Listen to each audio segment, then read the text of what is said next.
Wainwright has an outside chance to get to 200, but in the end, will he be on the outside looking in terms of the Hall of Fame vote?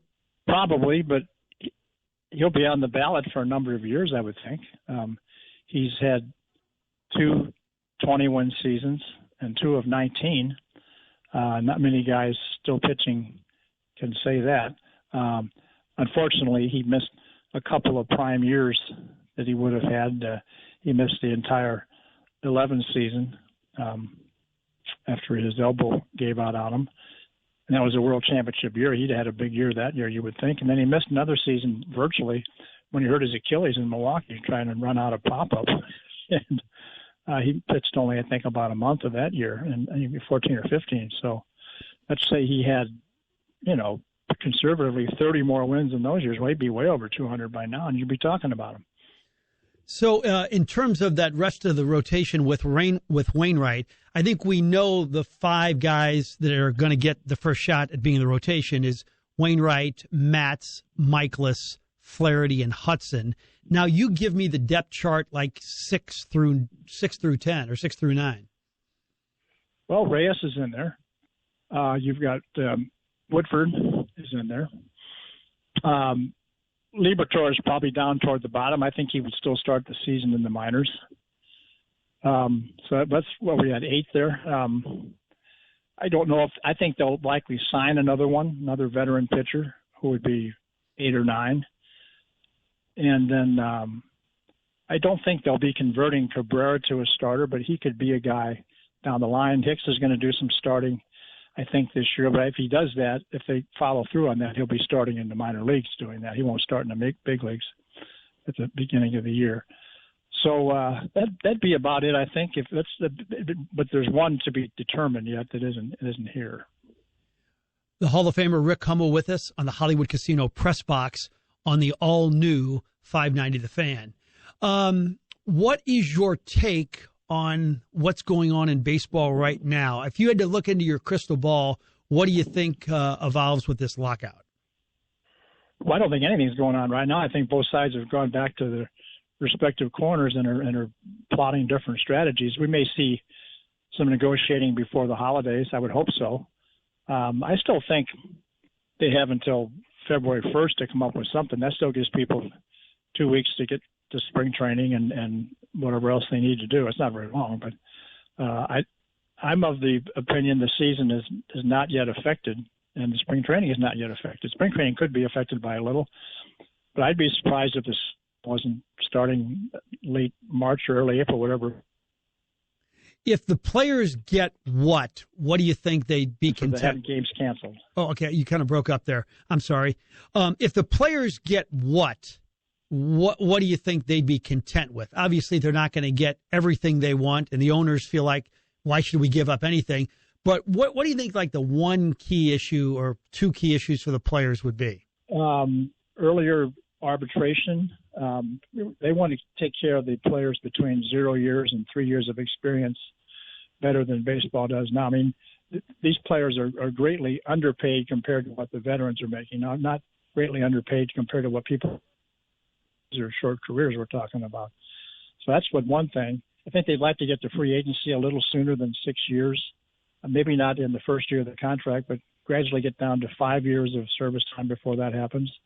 They'd like to be assured that teams aren't, I don't like that word tanking, but they'd like to be assured that all 30 teams are trying to win that particular year and would be amenable to signing players to help them win. Those are probably the 3 things they'd like the most.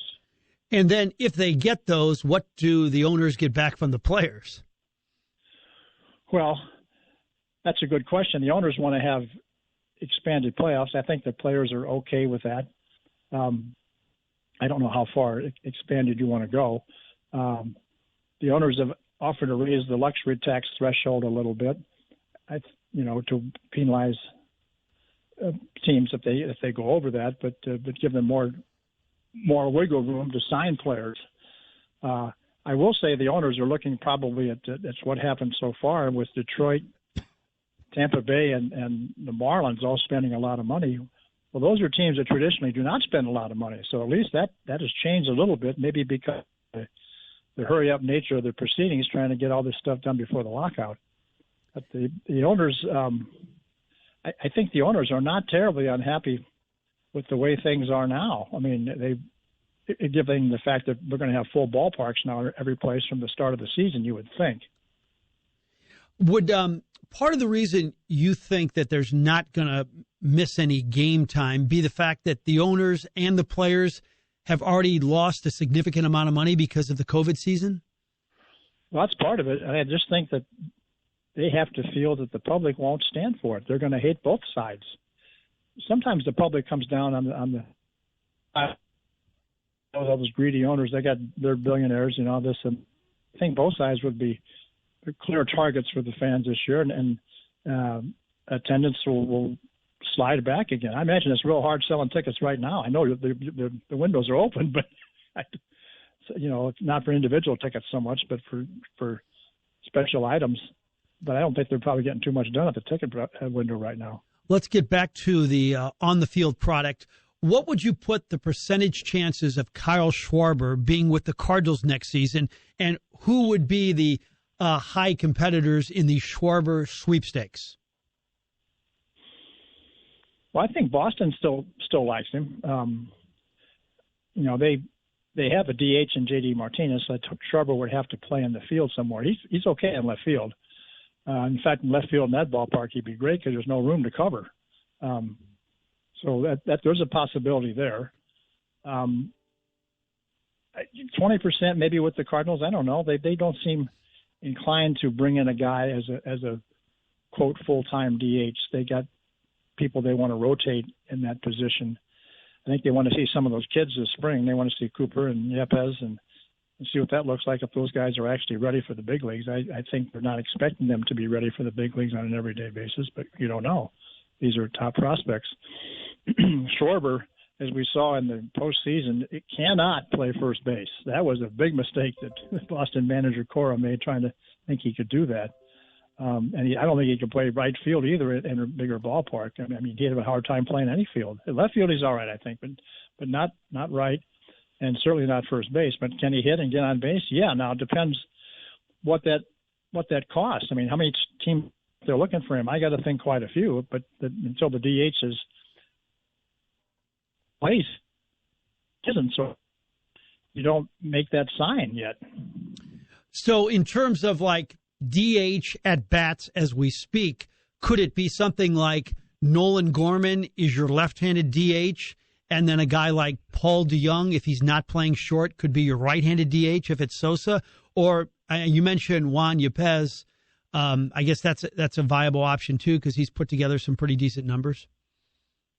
I don't know that they'd have two rookies sharing that job. I think you'll have guys like Goldschmidt and Arenado might DH once a week. Molina might DH once or twice a week. Any of those guys, just to get them off their feet a little bit from the field. I think Gorman would get maybe more at bats than anybody if he stayed up at the start of the year. Now, there's no guarantee that's going to happen. But there's, even the guy, if Donovan makes the team as the utility guy, that gives more guys a chance to come in off the field and do I just don't think there's going to be a DH per se for the Cardinals unless they find that Schwarber's market is thinned and they can sign him for not too many years and not too much money. The Hall of Famer Rick Hummel with us on the Hollywood Casino Press Box and the all-new 590 The Fan. Crystal ball question again. Where is Mike Shiltz' next move? Gut feel. I don't think it's anywhere as a big league manager. There's only two jobs open, and the Mets seem to be leaning on a good there because they're breaking that team up, and they're going to start not from scratch, but they're backtracking. They can't afford to be spending money on players, and that's not a good team to manage in that division with Houston. Seattle are strong teams. Texas spent a whole lot of money to get better, and the Angels spent money too, and they have the best player in the game playing for them already, maybe the best two players. We count Trout and Ohtani both, so they're going to be a factor. So I don't think Oakland's going to be a last-place team. So I think Mike he's being paid. He might sit out this year, or maybe he'll be hired as somebody as a consultant or some sort of a front office assistant for a year. I think he should get in the game somehow, but I don't see him managing a big league team this year. Final thought, is this year 50 for you? And how many more years will you do it? What I've done 50 at the Post-Dispatch. This would be my 50th year coming up of covering baseball in some form. I wasn't a regular guy in 1973, but this will be my 50th season of doing some games. And I want to do it this season. I wanted to get to 50 seasons there, then maybe look at that at the end of the year and maybe try to scale back a little bit. Awesome. Well, what a career it's been. By the way, have you seen my brother who lives about 100 yards from you out at St. Albans? Have you ever seen him in person? My wife was talking to him yesterday. I've only seen him in person at the restaurant. I have not seen him in person here. Well, it's not like he's out there cutting the grass or doing the hedges, I can tell you that. Well, neither am I, though. So. That's true. Commish, great to hear your voice. Have a great Christmas. Thank you so much for your time, sir. Thank you, Frank. You too. All right. That's the great Rick Hummel joining us.